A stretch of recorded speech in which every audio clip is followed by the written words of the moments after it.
já participou de eventos nacionais e internacionais, contando sua história e as tecnologias ancestrais em que se inspira e cria. Nosso segundo convidado é Ademar Danilo, é jornalista, turismólogo, DJ, empresário, criador e diretor do Museu do Reggae, pioneiro do reggae no rádio e na TV maranhense, com 39 anos de atividade na comunicação. Elaborador de inúmeros projetos de visibilidade ao reggae, entre eles o Reggae Cruise, que é maravilhoso, um premiado passeio de barco pelas águas da Jamaica brasileira. É o único brasileiro convidado pela família Marley para palestrar sobre reggae no Museu Bob Marley. E nossa terceira convidada e querida Manjô, profissionalmente exerce a função de doméstica e é dirigente do terreiro São Jorge Tumajamacê, casa de Umbanda, localizada no bairro do Maracanã, em São Luís. Atua como liderança em projetos de educação infantil, com oralidade de terreiro e iniciativas culturais, através de resgate e perpetuação de cantos e memórias de terreiros do Maracanã, assim como em movimentos que envolvam a comunidade de matriz africana, preservação ambiental e projetos sociais dentro e fora de seu espaço sagrado, além de ter uma das vozes mais belas de São Luís. Primeiro as damas. Te salvou, né? Boa noite a todos e todas aqui presentes. Eu gostaria de iniciar a minha fala já agradecendo por esse momento super importante, né? E parabenizar também ao CCVM, que tem esse olhar diferenciado para com a cultura. Eu já estou aqui agradecendo por esse momento maravilhoso. E melhor ainda é também participar desse 22º Seminário de Museus. Bom, o que eu trouxe hoje, eu trago aqui uma experiência observativa e participativa, uma experiência de observação e participativa, né? Sobre o cantar. Nós estamos, como Biratã falou, o nosso tema é cantar, contar e festejar. Elaborações sobre a vida compartilhada. É um tema lindo de se desenvolver, né? Porque a gente fala de sentimentos, a gente fala de amor. E eu vou aproveitar aqui para falar um pouco do Bumba Meu Boi, né? Dessa observação do Bumba Meu Boi do Maranhão, mas eu vou me ater ao Bumba Meu Boi da Floresta, do mestre Apolônio, que é do sotaque da Baixada, lá de São João Batista, né? E que tem como cidade de origem do mestre o município de São João Batista. Bom, o cantar, nós entendemos que retrata todo o cotidiano que o cantador vivencia, né? Seja ele o cantor ou o cantador. Para nós que fazemos Bumba Meu Boi, nós temos como cantador. E as toadas, elas retratam a vivência, né? A letra das toadas, elas demonstram assim, o seu cotidiano, o cotidiano presenciado, né? Por exemplo, eu trouxe como exemplo o mestre Felipe Pezinho, lá do Bumba Meu Boi da Floresta. E eu gostaria até de convidar aqui meu batuque, né? Que a gente vai fazer uma breve demonstração da toada do mestre Felipe. E a toada, ela diz, a toada de mestre Felipe, ela fala mais ou menos assim. Veja como é bonito quando chega o mês de junho, a cultura do Maranhão. Veja como é bonito quando chega o mês de junho, a cultura do Maranhão. Os arraiais coloridos, ao vivo e a cores na televisão. Turista e os maranhenses soltando balão. E eu com a minha turma dando viva São João. Veja como é bonito.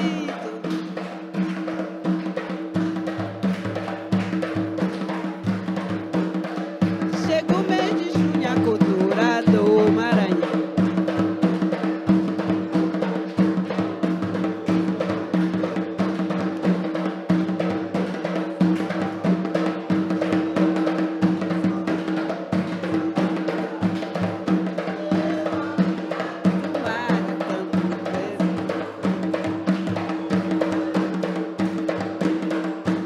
Isso!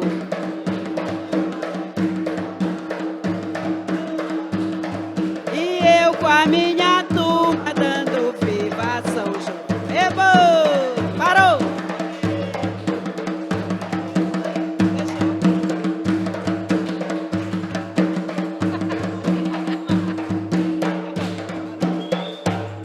Ótimo! Sim, mas voltando aqui à nossa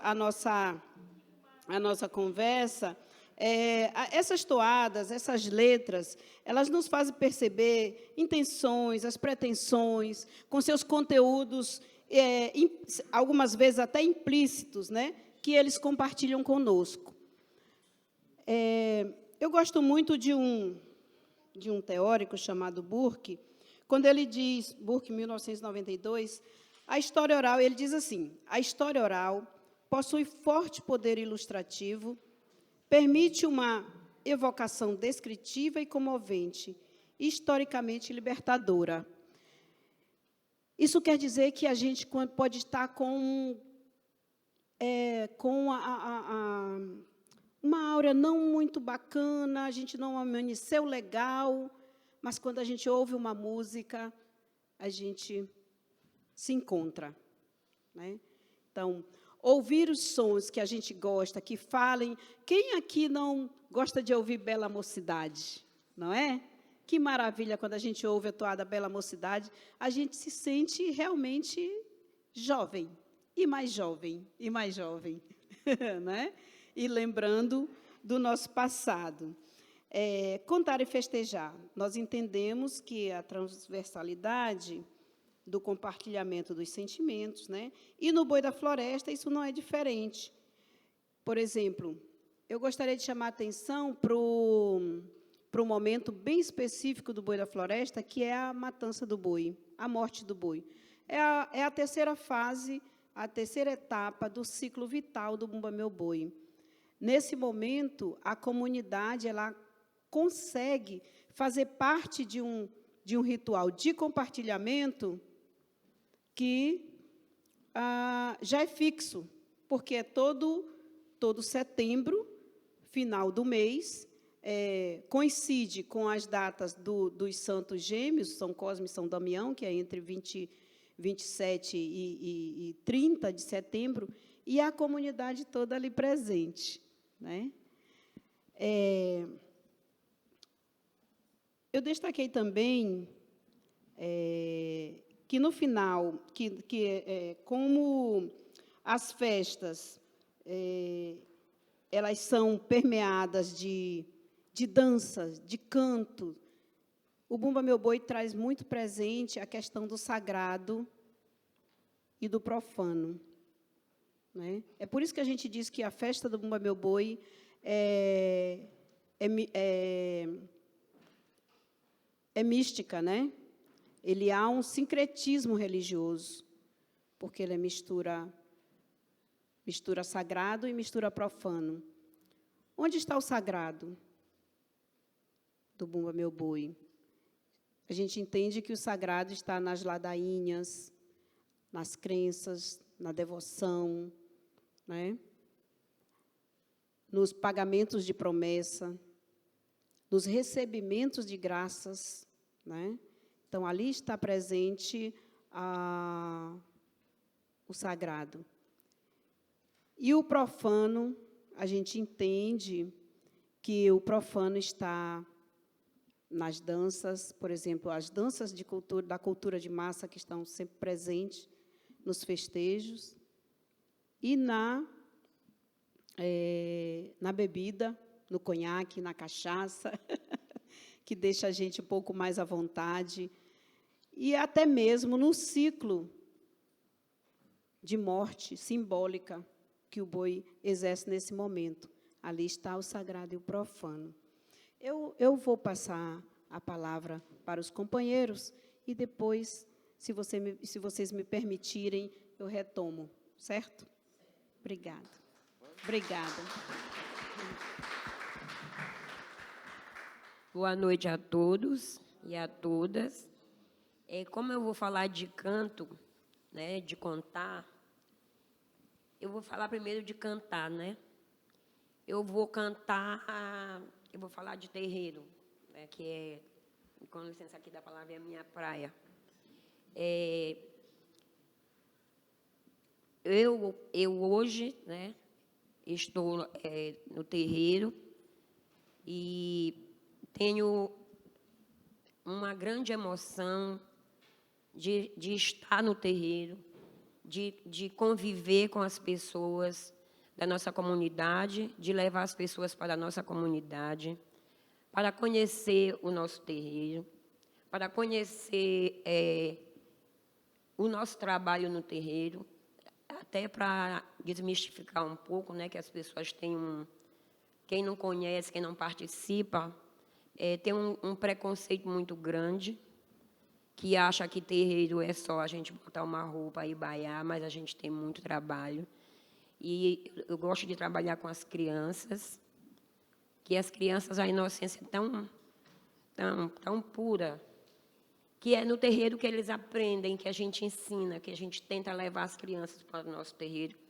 E eu tenho um grande prazer de conviver, de ensinar, né, as nossas crianças, os nossos filhos de santo que vão no nosso terreiro. E mostrar a nossa cultura, que o terreiro também é cultura. Mostrar, nós temos lá no nosso terreiro, agora nós estamos ensinando as crianças, mostrando os instrumentos para as crianças, né? Mostramos também como fazemos nossos colares. E esse é um motivo de grande emoção. E meus filhos, graças a Deus, meus filhos de santo, são meus grandes aliados, meus grandes companheiros, que me dão essa força para a gente levar as coisas do nosso terreiro para a nossa comunidade, que não é fácil. Lá no nosso bairro tem outras denominações religiosas ao nosso redor, mas a gente não desiste nunca de lutar e de mostrar o nosso trabalho, a nossa cultura, que é para a nossa história não morrer, né? E gente, estou emocionada. Assim.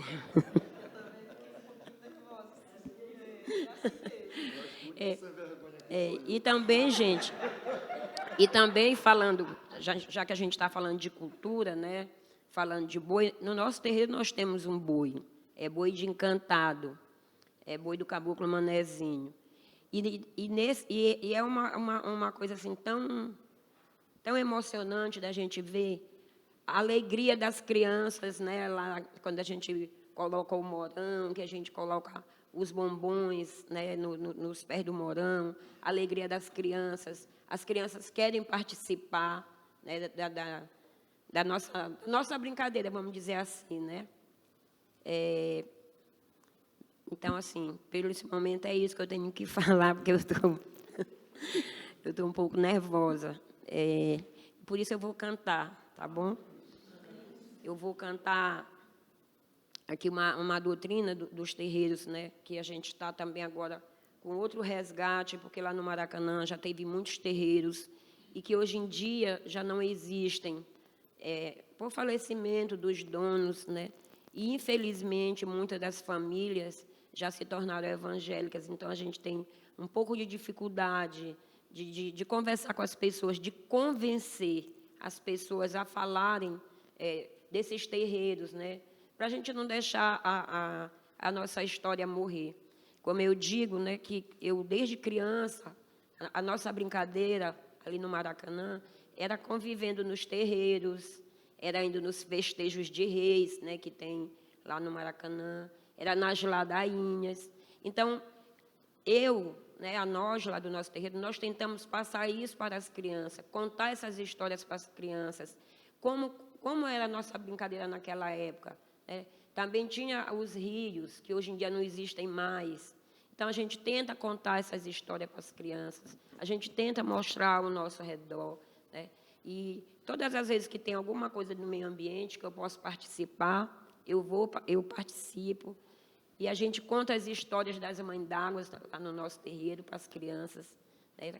Então, eu acho que é isso. Então, por isso eu vou cantar, tá bom? Vou cantar aqui uma.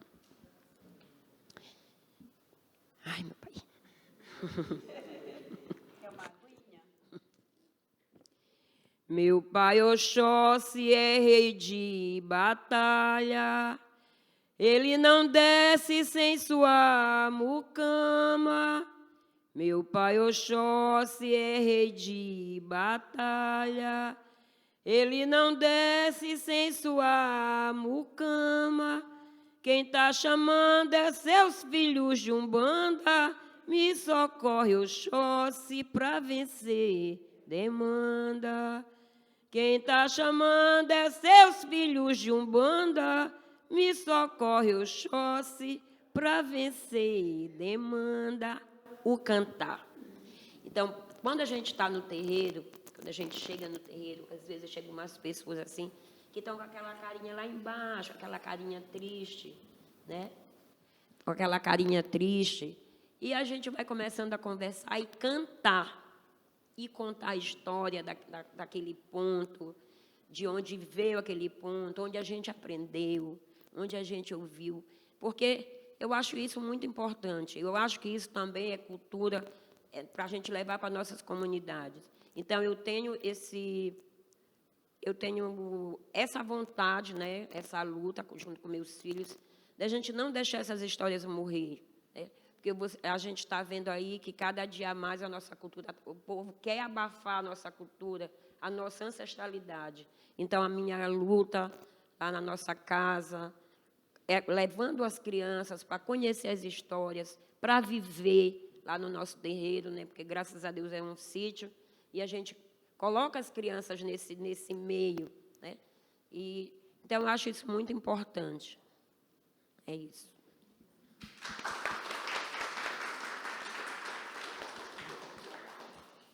Agora sou eu, né? Como eu disse, o único sem vergonha aqui da mesa. Posso falar em pé, gente? Posso, né? Para vocês verem como eu sou sem vergonha. Vou falar em pé.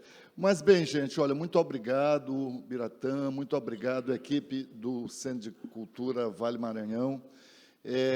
Antes de eu começar, eu também queria falar para vocês de uma coisa que me toca muito, que é a terceira vez que eu sou traduzido.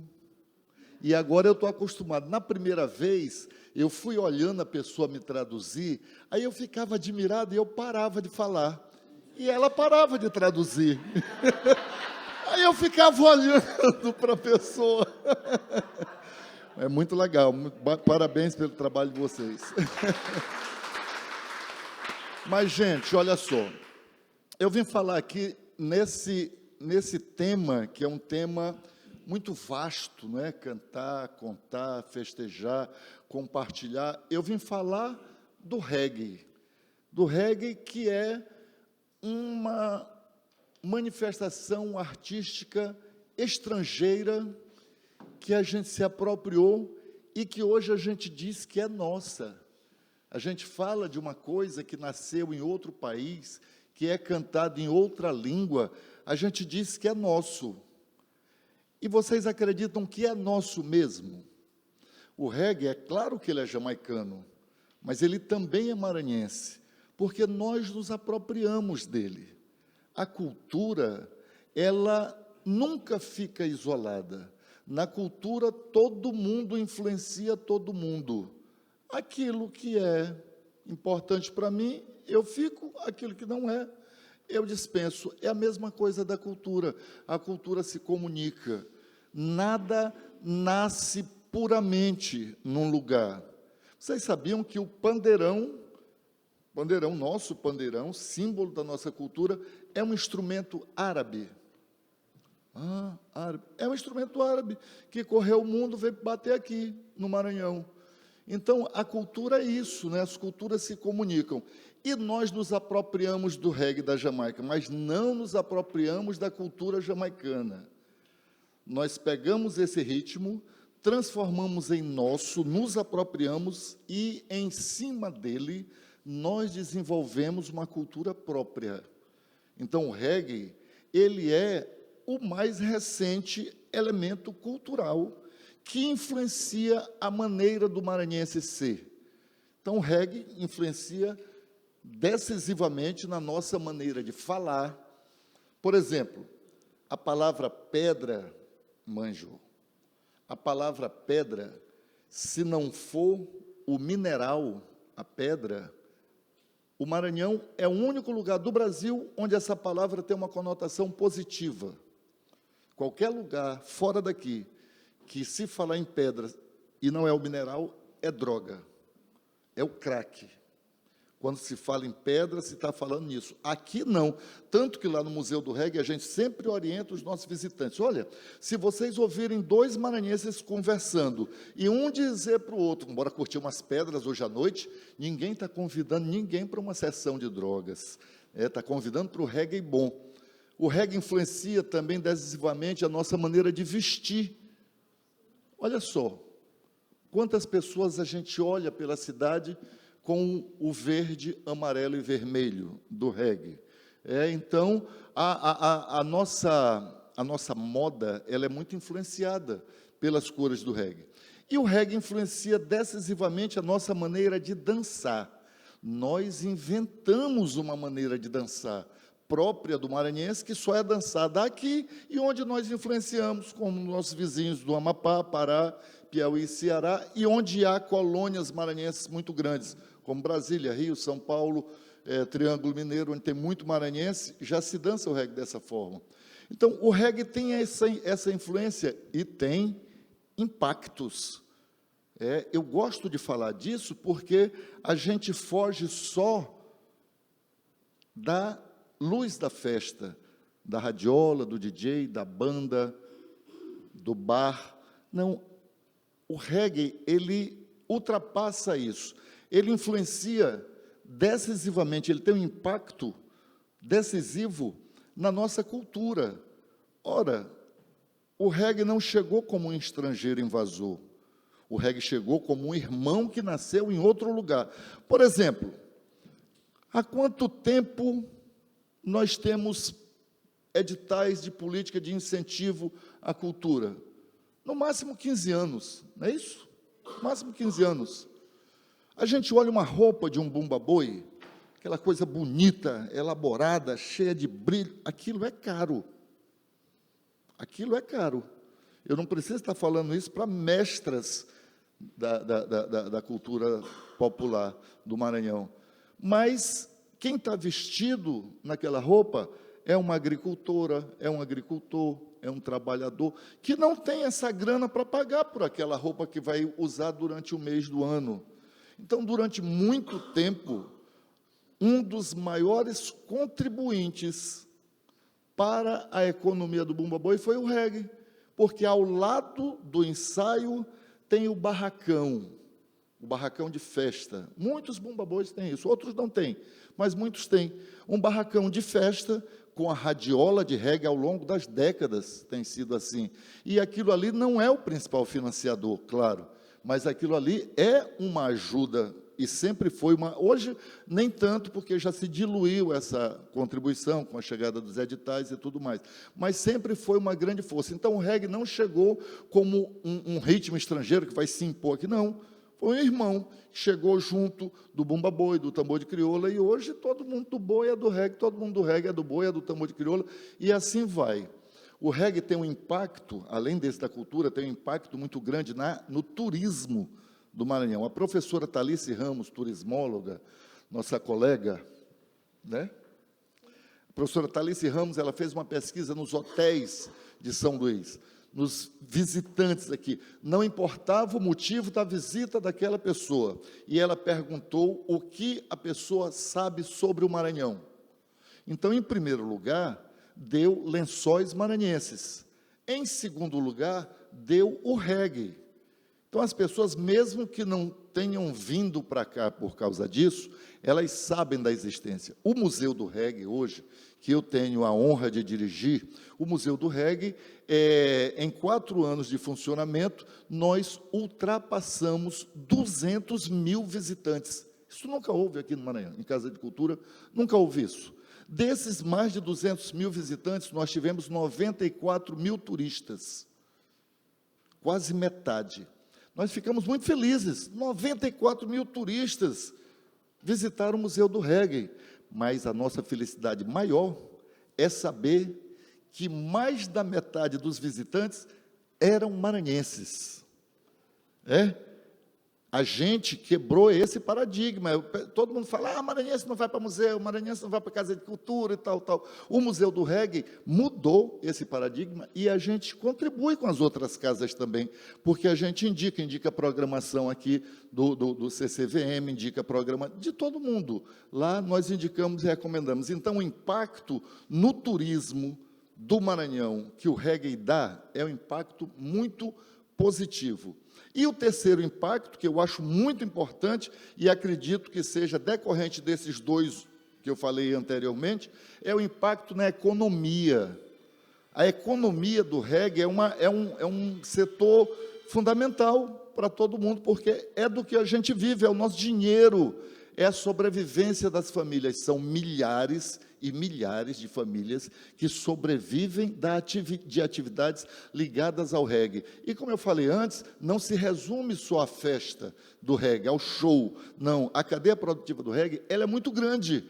Ela envolve, além desses segmentos envolvidos no show, o DJ, a radiola, a banda, a luz, o bar, o garçom. Então, além disso aí, nós temos também, por exemplo, a moda reggae, as roupas de reggae. Nós temos fábricas de roupas de reggae aqui, lojas especializadas em roupas de reggae aqui. A gente tem o artesanato, nós temos os acessórios, e nós temos uma atividade que é derivada do reggae, que é uma atividade de sobrevivência muito grande e importante atualmente, que é o transismo. O transismo, aqui no Maranhão, aqui em São Luís, é derivado do reggae. Qualquer bairro que a gente veja, tem 1, 2, 3, 4, 5, 6, 10 salões. Então, é geração de trabalho e renda, principalmente para mulheres jovens negras. Tem os rapazes, tem as pessoas de mais idade, mas o público principal que trabalha com transismo é a mulher jovem negra. Então, isso aí é uma atividade que eu, infelizmente, não posso desfrutar. Nós, não é, Biratã? Não dá mais para a gente. Isso aí. Então, nós temos isso. O reggae ele precisa ser mostrado além da diversão. Ele precisa ser mostrado na dimensão que ele tem. E essa dimensão só se deu por conta dessa aliança fundamental do reggae com a cultura popular do Maranhão. O reggae, durante décadas, ele foi perseguido, ele foi discriminado. O principal agente da discriminação, do preconceito e da repressão contra o reggae era o poder público. Era o Estado e eram os municípios. Por exemplo, se tu quisesses abrir um bar e tu quisesse formalizar o teu negócio, sair da clandestinidade, vou tirar meu alvará, vou tirar minhas licenças. Quando chegava na prefeitura, na Secretaria de Fazenda, tu já terias uma grande dificuldade de tirar teu alvará, por pura discriminação, mesmo que naquele mesmo logradouro, naquela mesma rua, houvesse vários outros bares que não se definiam como bar de reggae. Então, a fazenda do município já dificultava o alvará. Quando se chegava no ponto de licenças, de bombeiro, de delegacia de costumes, aí é que a dificuldade era grande. Fora a repressão presencial, a polícia na festa para acabar com a festa, acabar com aquela reunião de negros e pobres, porque esse era o fundo da história. O fundo da história era uma aglomeração de preto, uma aglomeração de pobre. Não podemos permitir isso, vamos acabar. Então, era isso que movia, a filosofia era essa. Então, esse mesmo poder público que anteriormente reprimia o reggae, hoje não apenas reconhece o reggae como um interlocutor social, mas estimula a cultura reggae. E o grande exemplo disso, a vitrine da vitória do reggae contra o preconceito é o Museu do Reggae. O Museu do Reggae, ele é um aparelho público, ele é um equipamento público, é do Estado, ali é uma repartição pública, é daquele mesmo que reprimia antes e que hoje reconhece. Gente, olha, eu também acho importante falar sobre a maior curiosidade que existe sobre o reggae. Como é que esse negócio chegou aqui? Como é que a gente se apropriou? E eu vou logo dizer para vocês, qualquer pesquisador sério sobre isso só tem uma resposta de 2 palavras para isso, que é não sei. Nós não sabemos como, quando, quem, por que o reggae chegou aqui. E isso aumenta ainda mais o caráter de fenômeno que o reggae é. Porque os discos que a gente curte não tem nem para vender, nem na Jamaica. Nem na Jamaica a gente encontra muitos discos de Gregory Isaacs, de Eric Donaldson, de Jated. A gente encontra os medalhões, Bob Marley, Peter Tosh, Jimmy Cliff. Esse a gente encontra em qualquer lugar. Mas os outros nós não encontramos, nem lá na Jamaica. Então, como é que isso aí veio parar aqui com essa força, trazendo cantores de um lugar que nem naquele lugar as pessoas sabem quem é?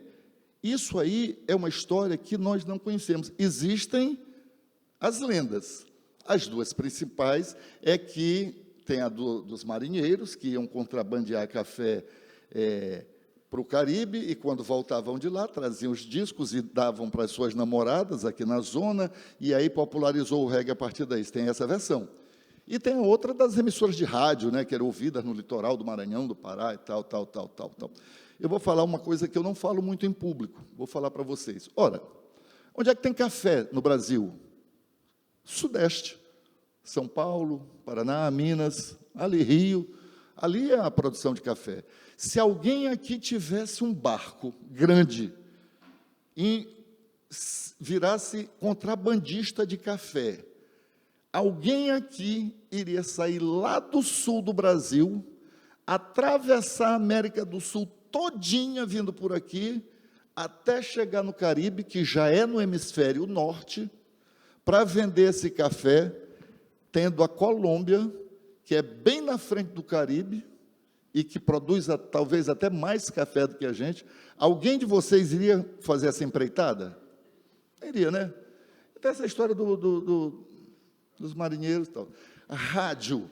Nenhuma rádio da Jamaica teve, tem ou terá potência suficiente para ser captada aqui. A Jamaica nunca disputou esse domínio de rádio e tal por lá. Sempre teve as rádios de lá, estatais e tudo mais. Na época em que o reggae chegou aqui, somente 2 rádios daquela região eram captadas aqui. Era a Rádio Voz da América, na Flórida, e a Rádio Havana, em Cuba. Eram 2 rádios políticas, rádios ideológicas. Não tinha música, era só blá, blá, blá, blá, blá, blá, só convencimento político. A Voz da América, na Flórida, defendendo o capitalismo, a Rádio Havana, em Cuba, defendendo o comunismo. Era só convencimento o tempo todo. Não tinha.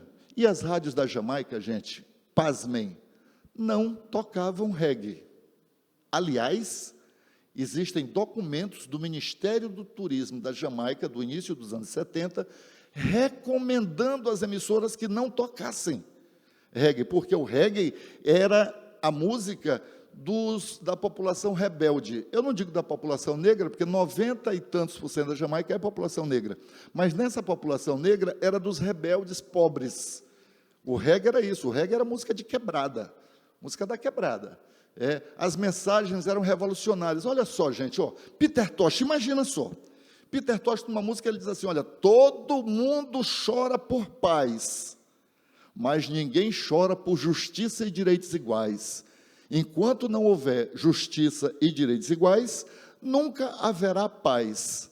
Olha que discurso. Esse discurso é poderoso. E claro que as pessoas do poder não querem que uma população pobre aprenda isso. Então, o reggae não tocava na rádio da Jamaica. Aqui, quando a gente pegava a rádio de fora, era da Colômbia, que também não tocava reggae, tocava era salsa, merengue, cúmbia, lambada, essas coisas. Então, também, mas, gente, a cultura não é matemática. Matemática é que 1 mais 1 dá 2. Aqui, na China, no deserto do Saara, no Alasca, em Viana, em qualquer lugar do mundo, 1 mais 1 vai dar 2. A cultura não precisa disso. Na verdade, o mito, a lenda, eles são importantes para a cultura, eles criam a cultura. Né? Quem que vai dizer que não existiu Catirina e Francisco? Quem que vai dizer que não existe um Saci Pererê? Está entendendo? Todos nós, isso compõe a cultura. As lendas, os mitos, a gente sabe que não é, mas não é isso? Então, esse é o reggae que nós importamos, que nós nos apropriamos, que não é uma música qualquer. O reggae é um veículo de mensagens, paz, amor, harmonia, mas, sobretudo, de luta, por igualdade, Olha só, que música bacana, que ritmo bacana que a gente escolheu para ser um dos nossos, né? E eu acho que eu já avancei até no tempo, né? Não já passei meu tempo? Mas eu queria fechar essa primeira parte falando para vocês uma coisa que não explica, mas é bom da gente saber. Grande parte dos nossos ancestrais aqui partiram escravizados e sequestrados da região onde hoje é Nigéria, Benin, Togo e Gana. Grande parte deles foi embarcado à força na região da Costa da Mina, onde hoje é Gana, no forte de São João del Mina. Nunca houve um povo Mina na África. Nunca houve uma etnia Mina, não. Mas o povo Yorubá, Fon, Jeje, Axante, Fante, Nagô, todas essas nações, elas perdiam, além da dignidade da escravidão, perdiam a nacionalidade. Então, não importava se tu eras Yorubá ou se tu eras Axante, não. Naquele momento, tu eras o que os traficantes de pessoas chamavam de povo Mina. Povo Mina. Nunca existiu o povo Mina, mas eles batizavam essas pessoas que eram sequestradas como povo Mina. Por isso é que a nossa religião de matriz africana se chama tambor de Mina, porque eram os tambores rituais praticados por aquele povo chamado de Mina. Por isso é chamado de, vocês sabem o nome da religião jamaicana de matriz africana? Olha que coisa interessante. Se chama Pocomina, onde Mina, Pocomina ou Cumina, onde Mina tem os mesmos motivos daqui e Poco também, porque Poco é só a imitação do som do tambor, a onomatopeia, Poco, Poco, Poco, Poco, Poco, Poco. Então, a tradução é literal. Pocomina se traduz tambor de mina. O ritual é diferente, gente, porque a evolução histórica e cultural foi outra coisa, né? Mas a origem é a mesma. Lá na Jamaica, existe uma personagem da história oral que se chama Anansi the Spider, ou a Araninha Anansi. Essa personagem não tem nada escrito sobre ela, que nem bicho-papão. Ninguém nunca leu, alguém aqui já leu alguma coisa sobre bicho-papão? Não, mas todo mundo aqui sabe do bicho-papão, né? Então, o bicho-papão no Brasil é uma história oral. velho e novo fala de bicho-papão. Assim essa araninha lá na Jamaica, a Nancy. E a história dela é sempre do animal menor que vence o maior pela astúcia, pela inteligência. Todas as histórias da Nancy estão. Aí a gente vai entrando aqui na casa Fanti-Achante, e quando a gente vê na parede, tem uma teia de aranha, uma araninha, e aqui Anansi, em inglês, Anansi. Estão percebendo?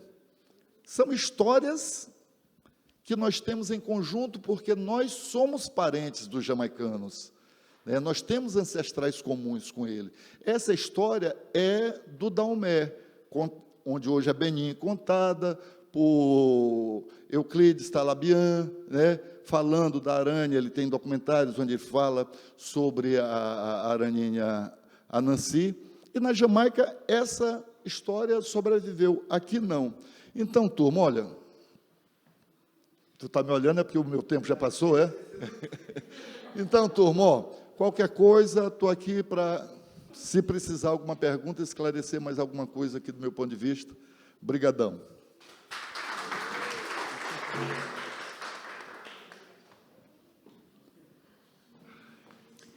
Ali, mestre Apolônio, né, o cara que começou toda a história, né, do Bumba Meu Boi aqui na ilha de São Luís, isso em 39, quando ele chegou lá do interior do povoado Teles Canarana, que hoje pertence ao município de São João Batista, após o desmembramento. Próxima, amiga. Sim, o que eu queria chamar a atenção é a questão da transversalidade que nós falamos lá no início, compartilhamento. Vejam bem, esse é um anúncio de um restaurante vegano. Né? É um anúncio de um restaurante vegano. Então, a cultura popular, ela está presente em todas as nuances da nossa sociedade, em todas as etapas. Ela está na gastronomia, ela está no turismo, ela está no social, né? Isso aí foi uma campanha que o restaurante fez na época da pandemia. Então, toda a venda como é que eu digo? Sim, toda a renda era revertida para o boi da floresta e o boi transformava isso em comida ou alguma coisa para a comunidade. Assim, também outros restaurantes também trabalharam com a nossa instituição, no sentido de chegar até a ponta. Né? Então, o que eu queria chamar a atenção também é para essa questão do compartilhamento. Compartilhar está implícito na cultura popular. O compartilhamento de saberes, o compartilhamento dos ofícios. Né? A cultura popular, ela não vive se ela não multiplicar o seu conhecimento. Se ela não passar para alguém, ela não tem sentido. Né? Então, trabalhando a cultura, o próximo, né? As pessoas, através do Bumba Meu Boi, é o principal objetivo do Grupo Floresta. É por isso que, cada vez que nós somos convidados a vir falar um pouco sobre cultura popular, a gente nunca diz não. A gente está sempre presente, porque a gente quer, assim como o Ademar Danilo fala do reggae, nós também queremos difundir a questão da cultura tradicional do nosso Estado. As nossas considerações reflexivas, né, que são celebrações simbólicas, né, com forte constatação sagradas, né, repetidas circularmente, cenário cultural, entendemos esse como algumas elaborações de sentimentos compartilhados, né, porque não existe, veja só, vida, morte e vida. É o ciclo vital do Bumba Meu Boi. Durante o ano, todas as etapas, elas iniciam no nascimento, que são os ensaios. Nós agora estamos na fase do nascimento, que é a fase dos ensaios. Logo em seguida, vem o batizado, que é quando o Bumba Meu Boi atinge a sua fase adulta. Comparando ao ser humano, é quando a gente recebe a chave da casa, né, para ir na festa. E a última parte, que é quando a gente passa para o outro plano e que a vida continua lá também. Bom, aqui algumas imagens, né, da galera lá da floresta, compartilhando saberes, ali alguém está aprendendo e alguém está ensinando, né? Aqui o compartilhamento de danças, de canto, de sorrisos, de vidas, né? Por favor, querida. Tá. E aqui nós finalizamos a nossa fala com o compartilhamento do saber fazer cultural que permeia todo o fazimento, digamos assim, a construção do Bumba Meu Boi, que é o bordado, né? Nele está presente a influência do nosso do europeu, que foi responsável pela nossa colonização, né? Mas o Bumba Meu Boi também traz nas penas a influência africana e a dança com a influência indígena. Para nós é uma satisfação. Eu acredito que aqui finalizamos, né? Tá. Muito obrigada. Nós temos um projeto agora que nós vamos começar a ensinar Libras para as crianças e também para os adultos, aqueles que quiserem, né? E a gente também faz, com as crianças, São Cosme e Damião, que a gente faz uma festa muito grande, que envolve todas as crianças lá do nosso bairro. E também, nesse momento, a gente passa algum conhecimento lá do nosso terreiro para eles, né? Da Umbanda em si, né? Da nossa vivência de terreiro. E também temos, fora isso, nós também fazemos um Natal Solidário, que também é com criança, que geralmente a nossa parte mais é para as crianças, para a gente ensinar o que é um terreiro para as crianças. E também a gente já fez outras ações também fora do nosso terreiro, que é lá no Parque da Jussara, que a gente aproveita um espaço, que é um espaço grande, também nós já fizemos algumas coisas, mas tudo é envolvido para a nossa comunidade. Então, tudo que está no nosso alcance, que a gente pode fazer para não deixar a nossa cultura morrer, não se apagar, principalmente lá do nosso bairro, que o Maracanã é um bairro cultural, como todo mundo conhece. Então, nós, como povo de terreiro, a gente também contribui para que isso não morra, né? Para que essa história não se acabe, para que vamos dizer assim, o nosso legado cultural não se acabe. Então, é isso, gente. Muito obrigada. Vamos desculpando aí qualquer coisa, tá?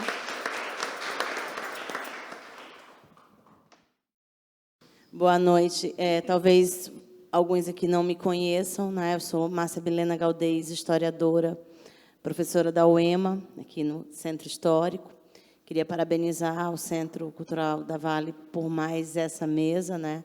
Muito representativa, como a Gisele colocou. A gente tem aqui 3 grandes expressões, né, da nossa cultura: o terreiro, o reggae, o Bumba Meu Boi, que, de algum modo, talvez sintetizem um pouco, né, das diversas riquezas que a gente tem no Maranhão. A fala da Jo me inspirou muito para pensar o terreiro a partir de 2 perspectivas: da perspectiva de um museu vivo e da perspectiva de um espaço educacional, né? Porque nos teus relatos, dizer que se fala do rio, né, é fazer educação ambiental a partir do terreiro. Então, talvez a gente precise se espelhar mais nos modelos educacionais que os terreiros, né, que as aldeias indígenas têm, né, de compartilhamento, a partir da oralidade, a partir da vivência, né, como um meio de avançarmos, né? E aí, nesse sentido, acho que a gente tem que pensar, de fato, um museu bem vivo, como essa arte nos provoca, inclusive, a pensar, né, bem vivo, bem plural. E daí o Ademar Danilo ele traz para a gente um exemplo que foi um fenômeno no Maranhão, né? O Museu do Reggae é um fenômeno na museologia maranhense, porque é um espaço, rapidamente se tornou o espaço mais visitado, tanto por turistas como por moradores da cidade de São Luís, né? Um espaço onde as pessoas se identificavam muito. Eu levei muito aluno da educação básica, antes de ser professora universitária, para visitar outros museus, né? Museu Histórico-Artístico de São Luís, para visitar casas de cultura, como Casa de Nhozinho, Domingos Vieira Filho, né? Na época não existia ainda o Museu do Reggae. Eu fico imaginando como teria sido, né, essa possibilidade de levar esses alunos. Que a gente percebe, por exemplo, em alguns museus do sertão do Nordeste, que é de ter uma ambiência, né, que é muito convidativa ao habitante da cidade. Então, os museus que a gente tem, por exemplo, em Canindé, no Ceará, em Juazeiro, né, que, inclusive, se parecem muito, são espaços que dialogam muito com a ambiência, né, do sertanejo, que trazem em si uma sertanejidade. E eu acho que é isso que o Museu do Reggae conseguiu fazer, né? Ele conseguiu construir uma ambiência que é a ambiência, né, da radiola, né, a ambiência do paredão, é a ambiência da festa, né, para esse espaço, com espaços de visitação, né, e, ao mesmo tempo, trazer para esses espaços de visita, como a Casa de Tambor de Crioula também fez, né, muito recentemente, que era também uma atividade muito procurada pelos turistas, né? Como eu trabalho no prédio de História, que é um dos prédios aqui centrais dessa área, paravam sempre muitos turistas, né, perguntando onde comprar, lembranças sobre o reggae, onde era o Museu do Reggae, antes do Museu do Reggae existir. Né? Eles perguntavam muito sobre isso. Eu dizia, nossa, cheguei de Florianópolis e lá, em qualquer canto que você vai, tem cangas de Bob Marley, né, tem muita coisa e, inclusive, o nosso comércio em relação a esses itens ligados ao reggae era extremamente incipiente, né, porque hoje os números do Museu do Reggae, você falou em 200 mil visitações, 194 mil de turistas, né, é indicativo de que é um espaço muito visitado, né? E é muito visitado porque é bom, né? Isso funciona para qualquer coisa, até para um bolo que se vende numa lanchonete. Aquele que tem menos pedaço, normalmente, é melhor, que o povo não é besta, né? Então, isso acontece também, acho que aconteceu com o Museu do Reggae, né? Essa propaganda de boca a boca também, além do papel da mídia, que eu acho que é também fundamental, né? Desse espaço acolhedor. E o Ademar, Danilo, me fez pensar sobre uma outra questão, né? Ontem a gente falava do quanto o Maranhão é essa pequena África amazônica, né? E daí essa riqueza, né? De ter um boi chamado de boi da floresta. Isso é muito amazônico, né? E de como a arte, né? Ela circula muito rápido, muito mais do que objetos, por exemplo, do mundo material, né? Muito mais do que o machado, muito mais do que, né? A arte circula muito, né? Então, daí a necessidade da gente pensar em termos desses diálogos transatlânticos, de fato. Se a gente vai aqui em Cabo Verde, a gente encontra inúmeras semelhanças com as cachoeiras do Maranhão, é impressionante, né? Assim, para entender o Maranhão, a gente precisa, de fato, entender a África, entender os povos indígenas, né? E aprender com eles, né? Para continuar fazendo essa ponte aí entre pesquisa e educação, né, através dos sentidos, que é o que vocês fizeram aqui, né, a partir desses elementos. É isso. Alguém mais? Bira, eu gostaria só de fazer um destaque na fala. Como é seu nome, amiga professora? Milena. Márcia Milena. Com relação a essa educação cultural, realmente ela foi certeira na fala, porque nós precisamos desse letramento cultural. Há 2 dias atrás, eu estive presente em uma formação para professores, a convite ali da FUMP, e eu consegui perceber o quanto a cultura popular local é desconhecida dos nossos educadores. Para você ver, eu fui falar de uma coisa que assim, fiquei surpresa. Eu fui falar, porque estávamos falando, a minha parte era geografia. Então, eu fui estudar a geografia cultural. Eu fui falar do formato das capoeiras de acordo com a sua regionalidade e de acordo com cada sotaque. Sotaque de Zabumba tem um formato de capoeira. Capoeira, gente, é o boi brinquedo, aquele que é feito de buriti, com pé de galinha, se pode, né, de pau-tenente ali amarradinho, tal. Cada sotaque tem a sua capoeira específica. E aí eu trouxe isso para a geografia. Eu disse, professores, dá para usar isso aqui, cultura popular, e trabalhar a transversalidade da cultura popular. Porque eu achei tão interessante isso, essa fala para os professores, porque o momento especial que nós estamos vivendo, esse momento desastroso para a cultura popular, me preocupa demais, num futuro bem próximo, quem serão os nossos jovens, os nossos adultos? Eles vão ter como referência uma cultura de massa que não nos pertence, e vão, com certeza, desconhecer Bumba Meu Boi, tambor de crioula. Outra coisa também que eu consegui perceber, a confusão que o educador faz entre tambor de mina e tambor de crioula. Né? Então, realmente, a senhora foi precisa, foi cirúrgica na sua fala, quando nós precisamos desse letramento cultural. Nós precisamos, viu, companheiros, entrar nas escolas. Precisamos. Então, se dentro da própria escola a gente não consegue levar a nossa cultura, o que será daqui para frente, né? Então, fica complicado.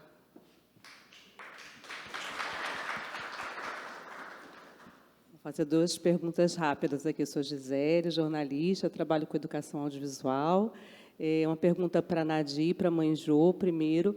Como o audiovisual, né, colabora também com o trabalho de vocês, né? Porque a gente sabe que a gente parte de uma pesquisa, né, e por meio do audiovisual as pessoas também podem ajudar nesse processo de educação, né? E qual a relação que vocês têm com o audiovisual? Sei que Mãe Jô também já participou de produções, Nadir também, né? Como isso colabora no fortalecimento da cultura, na divulgação da cultura? Isso para vocês duas. E para o Ademar, eu venho aqui desde que meu pai se casou no interior do Maranhão, eu ainda era adolescente, tinha 12 anos de idade. Depois eu vim, em 1995, né, com um companheiro que foi criado aqui. Ele ia para o espaço aberto, né, ele frequentava outros regues também aqui. Toda a cidade tinha reggae, né? E a mãe dele falava, ele é um homem negro, né? Mas a mãe dele falava assim que isso era coisa de empregada doméstica, né? Os porteiros, empregadas que iam para o reggae, né? E a gente vê um processo, né, da classe média indo para o reggae, né, de pessoas, né, de todos os povos, todas as etnias indo para o reggae. E, mais recentemente, lá com o Chama Maré, a gente viu, uma vez eu me assustei um pouquinho, eu cheguei lá, era tanto perfume, tanto sapato alto, tanto carro enorme estacionado na frente do reggae, e eu vi, gente, eu nunca vi essas pessoas em lugar nenhum, assim, sabe? Na Praia Grande, eu não vi em lugar nenhum. Então, como é que é esse processo também, que a gente sabe que a cultura é isso vivo, né? Em constante transformação, mas como é que você vê isso, Ademar Danilo, né? Porque sai da marginalização para ser, talvez, né, uma coisa até um modismo, né, uma coisa assim, né, muda, né, um pouco isso. Então, primeira pergunta para a Nadir, para a Mãe Jô e depois para a Ademar.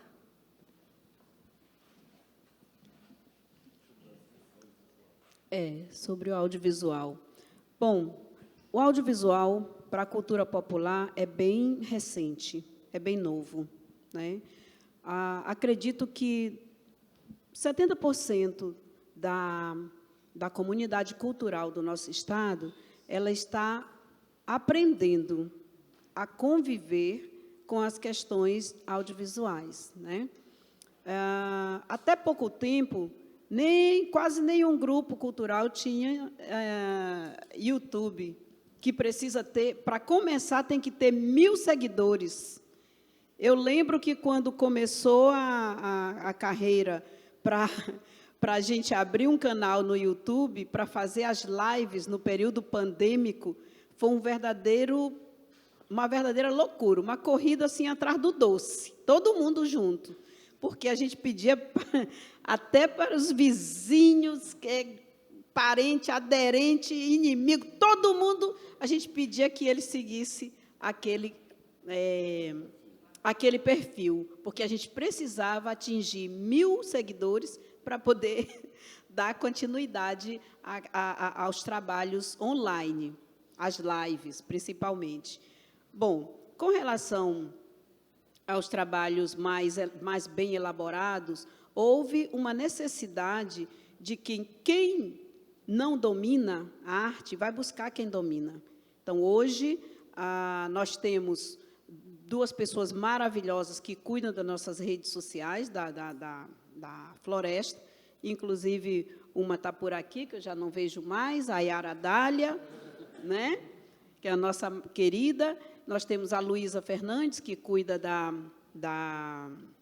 das fotos maravilhosas. Nós temos a Taliene, que está no suporte, Taliane está ali em cima, que cuida também desse suporte. Porque eu, Nadir, se você me mandar um e-mail, eu vou ver daqui a uns 2 dias. Porque eu ainda não tenho o hábito de andar colada com o celular. Então, eu deixo o celular lá na tomada, carregando, e vou-me embora para o barracão. E depois eu lembro, porque eu sou da era que não tinha celular, né? Então, eu ainda, graças a Deus, consigo viver sem o celular, né? Eu consigo passar 2 dias sem ele. Ainda não virei refém dele, né? Porque é uma necessidade atual. Mas eu estou me adaptando, eu já estou respondendo mais rápido as mensagens, WhatsApp, né? Instagram, né? Estou me adaptando. Mas a cultura popular precisa desse letramento também visual, né? Audiovisual. Nós estamos caminhando. Sempre que tem formações, o próprio CCVM já ofereceu para a sociedade formação em audiovisual, já ofereceu elaboração de projetos, e a gente, sempre que pode, vem puxando outros companheiros. Aqui, nossos companheiros estão sempre presentes nessas formações. Estamos crescendo, devagar, devagar, a gente chega lá. Obrigada. Eu acho que o audiovisual foi um grande pontapé, né, para a nossa cultura. Inclusive, na minha casa, também não mexo em rede social. E eu tenho, graças a Deus, na minha casa, meus filhos que me auxiliam, né, que cuidam das redes sociais. Tenho o Marcelo, que faz os vídeos. Aí tenho a outra ali, Madaíta, que também que movimenta. E todos os meus filhos movimentam. Tenho o Andrei também, que também já fez audiovisual. Tenho o meu filho biológico, o Lucas. E se a gente não se mostrar, o povo não vai conhecer nossa cultura. Então, eu acho que o audiovisual foi um grande pontapé, né, para a gente poder mostrar a nossa cultura mais além. É isso. Olha, eu vou pegar o gancho do audiovisual para chegar até a tua pergunta. No ano retrasado, eu fiz a série Roots. Foi a maior pesquisa que já houve sobre reggae no Brasil. Eu entrevistei, pessoalmente, 68 pessoas. Entre essas pessoas, eu entrevistei a mãe Rosinete, lá da Vila Embratel, porque nessa pesquisa, né, nessa série, eu mostrei várias coisas que têm grande influência sobre o reggae. Uma delas, os festejos de santos. E a gente sabe que mesmo os festejos de santos católicos são mais celebrados nas casas de religião de matriz africana. E a mãe Rosinete é uma mãe de santo que ela, sempre nos festejos dela, de Santa Bárbara, Nossa Senhora da Conceição e tudo mais, ela sempre levou radiola. Então, o festejo dela eu escolhi como um símbolo da importância dos festejos para o reggae. Porque, gente, festejo não é festa, não é uma noite só, é uma semana, e o festejo contrata a melhor radiola que ele pode. Todo festejo contrata a melhor. E aquela radiola passa 24 horas por dia, durante pelo menos uma semana, tocando reggae. Então, a vizinhança aprendeu a gostar de reggae na marra.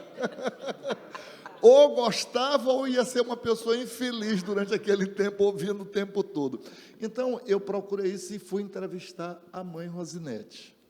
Gente, no meio da entrevista com ela, baixa Légua Bugi Buá. Eu entrevistei estou até me arrepiando. Eu entrevistei uma entidade espiritual sobre o reggae. Olha que coisa. eu perguntei, na hora que eu cheguei para perguntar, eu perguntei o que seu Légua achava do reggae. Sabe qual foi a resposta dele? Ele disse assim: olha, Ademar, esse negócio de reggae, de samba, de boi, isso é tudo coisa de preto que a gente gosta de dançar. Essa foi a resposta dele sobre reggae. Botou o samba, botou o boi, botou o reggae, tudo junto, e é a coisa de preto que a gente gosta de dançar. Então, no audiovisual, Gisele, eu tive essa façanha, essa proeza, mas tivemos um grande erro, que na hora do contrato da série, ninguém prestou atenção que a série estava autorizada só para a TV aberta. Então, foi ao ar na Mirante e não pode ir para a internet. Só depois de 5 anos. Tem 2 anos, então a gente ainda tem mais 3 anos para essa série ficar pública. Ponto de liga nas 3 conversas aqui, que é o compartilhar. Esse é o ponto. E o que ela falou, o que Nadir falou ali, de transmitir o conhecimento, é a parte principal de todas, porque isso é que é cultura. Cultura é conhecimento compartilhado, como ela falou. Uma pessoa que não compartilha o seu conhecimento, ela é uma pessoa culta, mas ela não é uma pessoa que faça cultura, porque ela não compartilha aquele conhecimento. Então, é isso que nos liga, é o compartilhamento. E Bob Marley, o rei do reggae, ele disse um dia que o reggae iria cobrir a terra assim como a água cobre os mares. E, de fato, o reggae é o único ritmo presente no planeta inteiro, do Alasca ao deserto do Saara, do Japão ao Maranhão. Tanto que o reggae foi titulado como Patrimônio Cultural da Humanidade. É uma das poucas representações musicais da humanidade que chegou até a esse título. Então, o reggae tem essa característica, que é uma característica de ligar as pessoas. O reggae tem essa característica terapêutica, como Gisele estava falando. Então, o reggae, para nós, eu acredito que seja um presente de Deus, um presente de Jah. Vou até abrir um parêntese. Vocês sabem o que é Jah, que está no reggae? É Deus. Jah é Deus. Mas vocês sabem de onde vem essa palavra, Jah? Ela vem do inglês Jehovah, que é Jeová, um dos nomes que Deus tem na Bíblia. Então, é daí que vem esse nome Jah. O reggae é o mais espiritualizado ritmo e, ao mesmo tempo, o mais politizado que tem no planeta. E, graças a Deus, foi esse fenômeno que se deu conosco, foi de buscar uma música como essa, que é o reggae. Acima de Deus não tem, abaixo de Deus ninguém.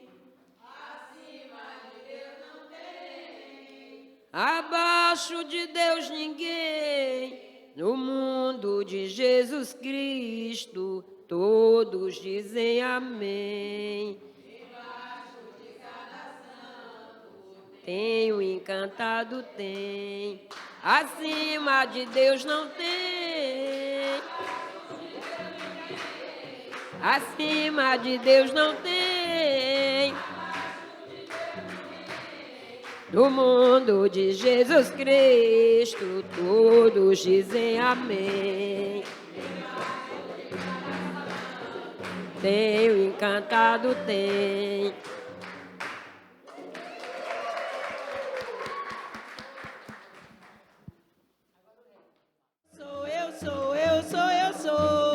Sou floresta, sim senhor. Eu sou. Sou floresta, sim senhor. Eu bato no peito e digo, a nossa floresta é show. Eu bato no peito e digo, de Deus nosso Senhor. Eu sou, eu sou, eu sou, eu sou. Sou floresta, sim, Senhor. Eu sou, eu sou, eu sou, eu sou.